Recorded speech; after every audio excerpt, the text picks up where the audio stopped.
Our last wide receiver is Jerry Jeudy against the Packers. Under 12 points in both games this season for Jerry Jeudy, Matthew. Club set is always open. Jerry Jeudy is not so far for the Browns. He might be open. They're just not looking for him his way. He's had a below 20% target share in both games so far this season. 0 red zone targets, which, by the way, I don't think that's a fluke. Jeudy has, even when Jeudy was getting at his best, he's never been a big touchdown scorer. And now you've got, oh, by the way, the Green Bay Packers, who allow the 5th fewest yards per game to wide receivers. The Browns have the lowest implied team total in week number 3.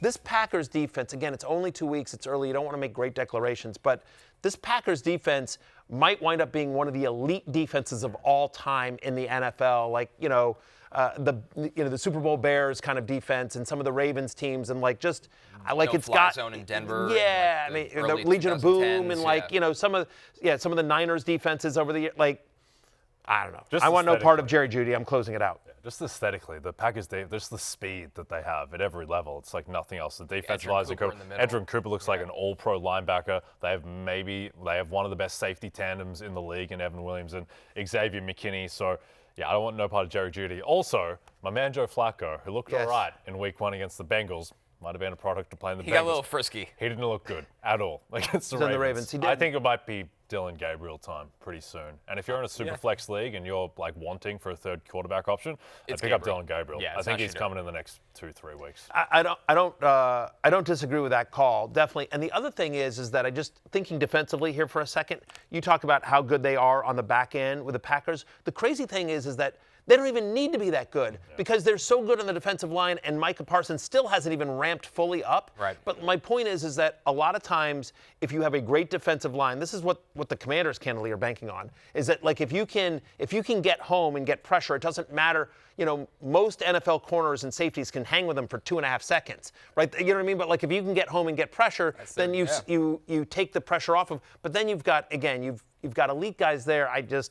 The funny thing, I think the Packers, man. The chat wants you to relax. What? The chat, they really want you to relax. About the Packers? Yeah. No, I think we do more Packers content. So here's my other point about the Packers. They want me to relax about the Packers or just in general? About the Yankees? Because no, they're fine with you. Tempe? They don't like that the Packers could be an all-time great defense. They think that's too excessive? Yeah, somebody put break in all caps. It is 2 weeks. It has been 2 weeks. But at the same time. That's why I say it might be. Yeah. I think what's special about it might be. You know what's clear, what's crazy? I'll just say this very quickly. And then you Packers guy. You've always been a big Packers guy. I'm a shareholder, by the way. I have one share of, I'm a co-owner of the Green Bay Packers. You really do hate the Commanders. I have a lot of money on the Packers this year, so does that make me a shareholder as well? I think it does. No, it was a birthday gift like 20 years ago, but somebody got me one share. I do have, one share of I own one share of the Green Bay Packers. You vote on anything? Yeah, all the time. Yeah, trade for Micah Parsons. Get him off the Cowboys. Trade him to the Commanders. A lot of focus on Tom Brady and his conflicts with the Ravens. Yeah, this is the real conflict of interest here. I don't think you should be able to talk about no more sports media for you. Fair enough. I was just going to say, what's amazing is it's truly become a backup producer Pete show, and yet backup producer Pete nowhere to be found. Nowhere to be found. Nope. It's producer Steven is backing up backup producer Pete. His habits are spreading though to our entire production team. It's unbelievable. You can tell. Backup producer Pete, he's not even a backup. Like, do we need a backup for backup producer Pete now? I know. It's Shedeur Sanders for the Dylan Gabriel. Yeah. I guess he is. I guess he's like third string now. Yeah, practice squad Pete? Yeah. Is he now practice? Not even collecting the regular season check anymore. Yeah, exactly. I mean, add him up to the second team, and backup producer Pete. Now practice squad Pete. All right. Our last player, guys. Talk about Hockenson? Yeah, slow start for TJ Hockenson. 27 total yards, not in week 2, but through 2 games so far. I'm going to be honest with you, Matthew. I'm going to put a lot of the blame here simply on J.J. McCarthy, and I think Hockenson is going to bounce back with Carson Wentz. Just feels awful saying that, but I actually believe in it. The line moved towards the Bengals after J.J. McCarthy got ruled out. Like, J.J. McCarthy, I understand, like, he's going to get better. He will develop as a player. I'm not going to write him off yet, but I don't know why Carson Wentz is worse than J.J. McCarthy right now. No. I think it's good news. We have no evidence of that being the case. So it's Jake Browning versus Carson Wentz. Right. I'm surprised that game's looks not like on Jake time. Browning, the Brownler. The Brownler. I think it's actually going to be a fun game. I actually think it's going to be a great awesome. game. I think that's going to be an awesome game.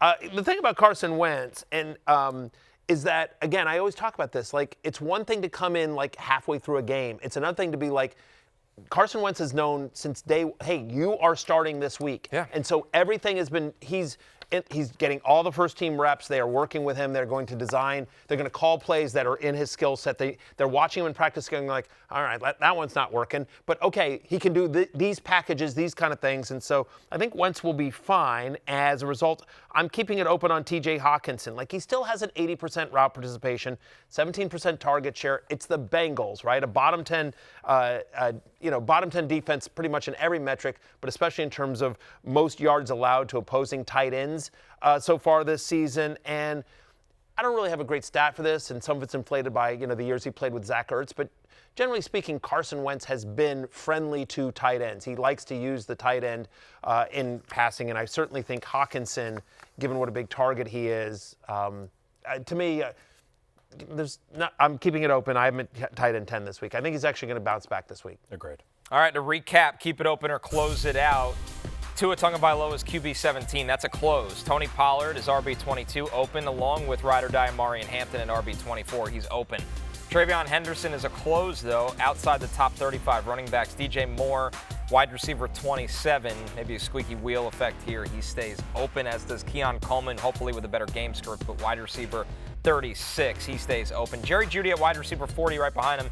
That's a close. It's just not happening for Jeudy right now. TJ Hockenson with Carson Wentz, tight end 10.